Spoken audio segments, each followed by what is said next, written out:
This is Oliver Surplus for original-gamer.com, and we're here with Vic Mignogna to have a little discussion. Hello, sir. Hi, y'all. The first question we have is, what is the favorite character that you've ever done, and why is this? Oliver, how can I possibly answer that question? There's so many fun characters. I mean, I've gotten to play so many good roles. Edward Elric, obviously, is one of the favorites. And I think one of the reasons is not just because he's such a great character, but because I played him like 4 times as long as just about any other character I've played. And but then, you know, as soon as I say that, I start thinking about Tamaki Suo from Foreign High School, or even brand new Zero from Vampire Knight, or 5 from Tsubasa, or, you know, I mean, goodness gracious, you know, or Dark Mousy, or Ikaku from Bleach. I have a hard time just picking one, because I love a lot of the ones I've gotten to play.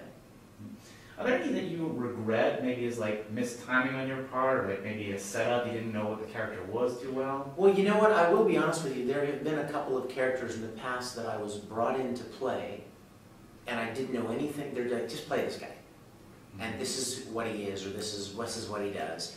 And I would come in and I would do my job, because that's what I'm supposed to do, and I would know little to nothing about the character.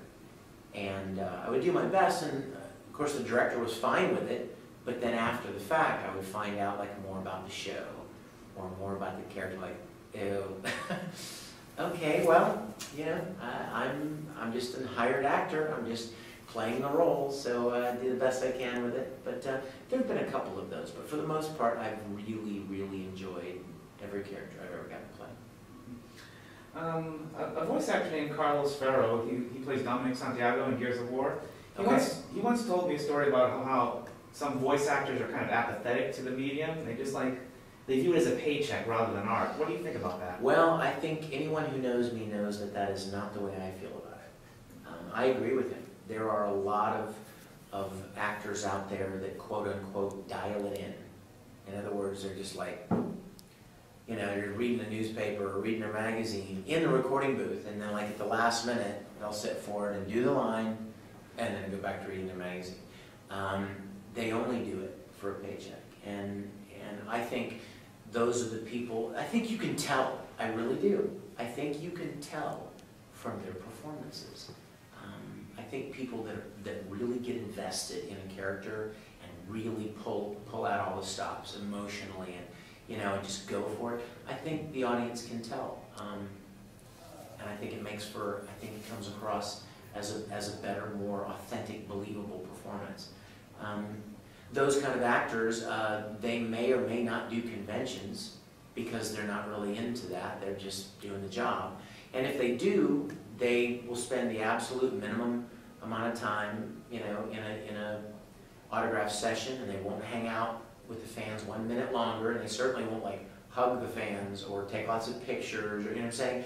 You can tell when people aren't really all that interested apart from the paycheck. But there are those of us that really love and are very grateful for what we get to do, and I think the fans know that. I think Ela, did you have a question? I'm just interested in listening right now. Yeah, I'm trying to give Star Trek a chance. Absolutely. Give the captain a chance. Give her a chance. We can move on. Ask me a question. Let's talk a little bit about Street Fighter. When it comes to Vega, how do you feel about him as a character when compared to your other roles? I can't believe you just totally brought up Vega, because that was the first role I ever played. You know how long that was? That's my fault. I'm a Street Fighter fanboy. I wish I knew more. That was my first, I was completely ignorant to anime, right? I mean, to voice acting and all of it. Brand spanking new, never done it before, no experience, and I got cast to play Vega in Street Fighter 2. And so I went in and I saw him doing his thing, and I heard the original Japanese. I'm like, wow, this guy's kind of cool. This is kind of cool. Oh, he's kind of wimpy, you know. And then he's cool. And so I really couldn't figure out what to make of it. But I had a good time. I don't remember much about it, because you know how long ago that was. 10 years. You made it in 1999, right? You were like, yeah, you were like 10. I was 10. Oh my gosh. I was Hold 8. that number. What? I was 8 years 8 old. years? Oh, God. Wow. You feel old. I'm 29, no. Oh, I could be y'all's dad. You're Sorry. Go to bed. Yeah, I was going to ask you about your interpretation, but you kind of already asked that question. I didn't, I was too ignorant. I was too inexperienced to have an interpretation. You know what I mean? It was so new. It was a brand new, to quote a Star Trek, undiscovered country. You know, it was completely new to me. I didn't know what to think about it.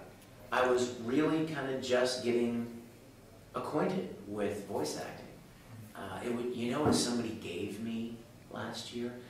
I had a video, I had a VHS of that show, of that episode, that show with my Vega, and I thought, wow, wouldn't that be cool? I couldn't find it. I don't know whatever happened to it. At the time, I don't know what I was thinking. I just didn't think it would ever amount to anything. And last year, a fan came up to me at an autograph session, and he gave me a reel. And it was a reel of magnetic tape. And he goes, "Do you know what this is?" I'm like, "No." And he goes, "It's your Street Fighter 2. He goes, "This is out of the VHS tape." I'm like, I want to watch it. What can I do with this? But at least I have it. So someday I'm going to figure out how to watch that thing and go back and watch how bad I was 10 years ago.